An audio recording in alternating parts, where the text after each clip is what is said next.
today we are going through some more questions of problems that we need to solve when it comes to staying healthy and having a healthy lifestyle.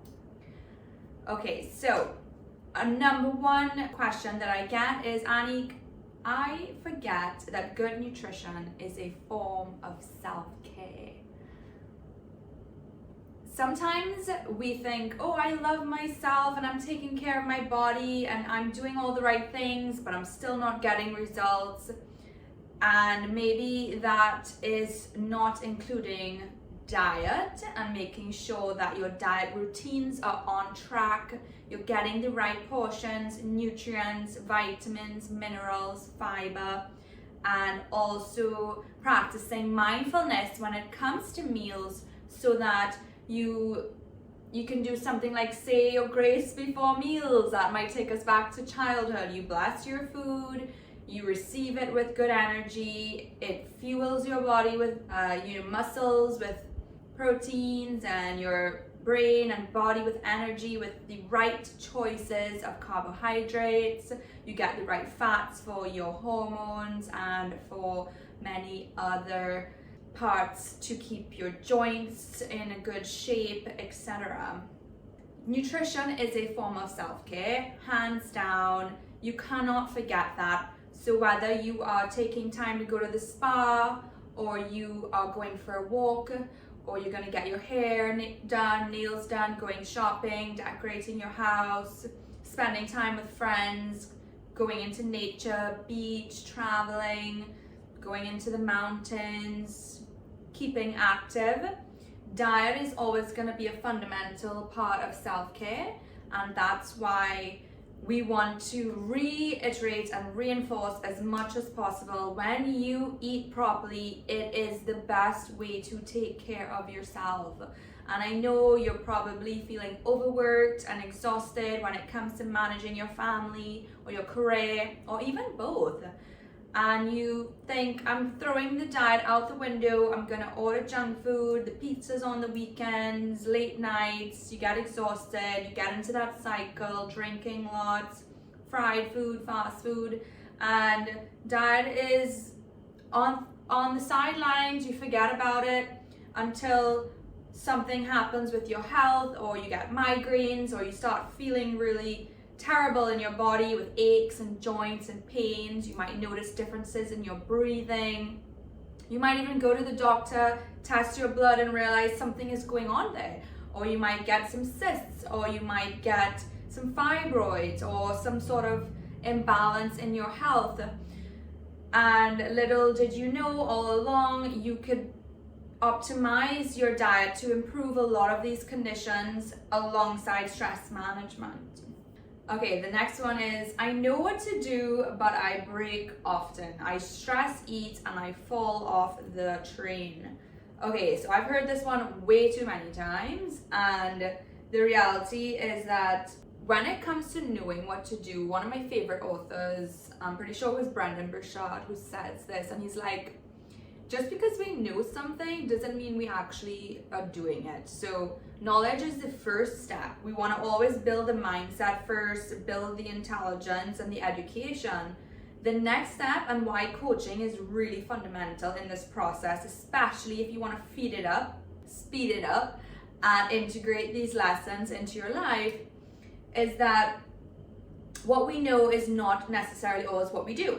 And what we do takes practice and process and repetition to integrate what's in the mind, because we can walk around in this mindset thinking, I know everything because I read the books and I know everything. Yet you might be 50 pounds overweight, and struggling with acid reflux and going through terrible sleep patterns and binge eating cycles.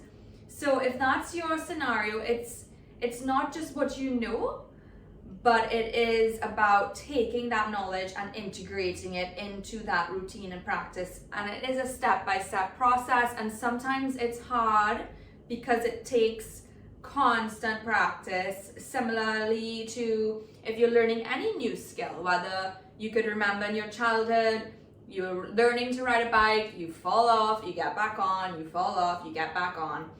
or in your adult life, you're taking courses or going to university, you might not know anything about this subject topic before. You have to learn, study, practice, and also do practicals to integrate a lot of these theories and concepts and knowledge into real life scenarios. It's the same thing when it comes to our diet and stress management. So if stress is your biggest concern and you're feeling out of sync with feeling at home in your own body and really feeling that stress, then it's really a stress management issue that needs to be a core component solved relative to having your diet as fuel and staying on top of your routines when it comes to discipline with having the right ingredients around. So another problem or concern that I hear all the time is, Annick, I go to the grocery and I buy all of these healthy ingredients thinking I'm gonna make everything, and then life happens and everything goes to waste, and it's such a waste of money, and I see so many things spoiling. I'm sure we've all been there before. And sometimes we don't have motivation to meal prep either. So we get all these healthy ingredients thinking I'm gonna do it, and then the drive is not there. So what that tells us is there's a few hacks that I like to, as a nutritionist, recommend on this, is that choose a few meals that you'll prep, but if you have things that might be going bad, you wanna freeze them or buy more frozen things. Because salads, let's say you choose one vegetable for the week and there's salads, and then you have cooked vegetables, you choose 2 things and keep it simple, maybe 3, and the rest maybe just freeze it so it stays. My favorite thing to do is meal prep a bunch of stuff. As soon as those vegetables and fruits come in, prep session is happening for sure, and either things are going into the freezer or into the fridge ready to go, so that by the time the week rolls around, it's quick meals, you make it, you get out of the kitchen and you're out. If you really do not want to do that, then you can purchase ready prepped ingredients in a lot of groceries today, so that is always going to be on your mind. If you're making a meal prep with your family and diets are kind of a challenge to make sure everybody's eating on the same mind, it's really about counting your macros in those portion distributions. But you can use if you have an Alexa, use your tech to give you little reminders. You set it in your schedule, time to meal prep, it's 5:30, and also Alexa, remind me to cook this before X, Y, and Z, or Alexa, remind me to use this vegetable before this time, before it goes off.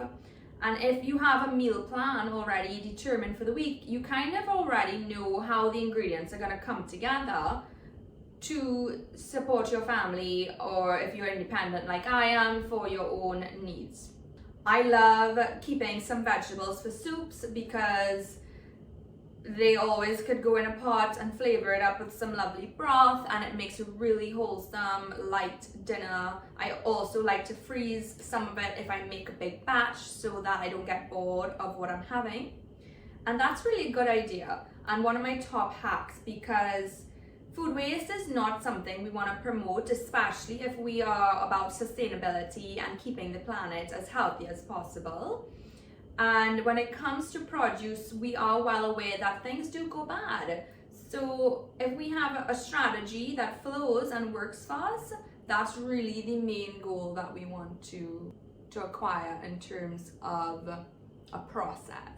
So think of it like a process, and if you need to reel in people to help you on your team, then you're gonna delegate. You're gonna delegate someone who comes to your house who maybe can help with some of the prep or cooking for you. You're gonna delegate how you're gonna eat out. You're gonna tell your family, when we're eating out, we're gonna try to eat these things, but we have to use these ingredients, so let's make meals that we enjoy. These are some ideas that could work. It's all about the communication and the conversation. And a lot of families now have WhatsApp groups, so you can plan, okay, what's for dinner, what ingredients are around, what is everyone feeling for, and try to keep it as healthy as possible. That is the main hack when it comes to that problem, so that you are not wasting your food or your grocery money, because eating out I tried to contrast this and tested it on myself, and I thought, if I don't go to the grocery but I just buy all my meals out, is it actually more affordable when you compare time, convenience, time it takes to clean, cut, prep, and everything, or even hire someone to help you with this? And when it does come down to it, we want convenience. We're all living very busy lives, and we want health, we want convenience, and we want results. That's obvious. So when it comes to the process around that, it's really about being budget friendly, because when we save but also keep healthy, when it comes to our meals, it gives us more spending money to do other things that we want to do. So we don't want to go overboard necessarily with all of the elaborate health stuff, unless that's in your budget and you want to, which is fine. But if you're just getting started, you may want to keep it simple and create a shopping list before you go with the meals you want to make. Get those specific ingredients and make sure you get that done in your week. And then if you are eating out, you keep that in a budget so that you can balance the stress management of having to do a lot of this extra housework in addition to your job, being a parent, being a boss, a CEO, whatever life is calling for your attention to do. When I tried this process of eating out only or buying groceries and eating out, for mental health reasons, stress management, budgets, and results, bringing it all home together, the main focus is you go to the grocery to get your basics. You want to have your breakfast, lunch, and most dinners pretty much locked down in your meal prep and knowing what you're having, or at least having the right ingredients around, because you might feel for different things along the way, in terms of one day you might want something more cooked and hot, one day you might want something cold, and that's human behavior. We like variety, right?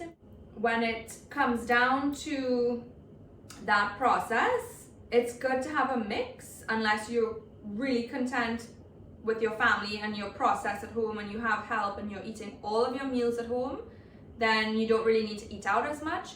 But if you are more executive and you have executive lunches, dinners, travels, you may want to have a process when you travel. As soon as you touch down, you get certain ingredients, you know what you're ordering.